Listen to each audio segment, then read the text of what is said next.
प्रसिद्ध nurse Florence Nightingale यांच्या जन्मदिनानिमित्त दरवर्षी 12 मे रोजी आंतरराष्ट्रीय परिचारिका दिन साजरा केला जातो। क्रिमियन युद्धादरम्यान नाइटिंगेल यांनी जखमी लोक सैनिकांना वाचविण्यासाठी अथक परिश्रम घेतले। त्यांच्या याच कामाचे कौतुक म्हणून त्यांच्या जन्मदिनी हा दिवस साजरा करण्यात येतो। आज सुद्धा गोंदिया येथील बाई गंगाबाई स्त्री रुग्णालय येथे शासकीय विद्यालयातील कार्यरत अधिपरिचारिका यांनी जागतिक अधिपरिचारिका दिवस साजरा करण्यात आला।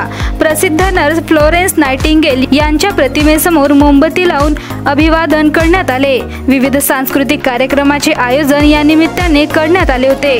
केक कापून गाणी गात अगदी उत्साहाने अधिपरिचारिका यांनी आजचा दिवस साजरा केला। गोंदिया शासकीय वैद्यकीय महाविद्यालय येथील अधिष्ठाता रुक्मोडे यांच्या हस्ते कार्यक्रमाचे उद्घाटन करण्यात आले। या प्रसंगी मोठ्या संख्येने अधिपरिचारिका कार्यक्रमात उपस्थित होत्या।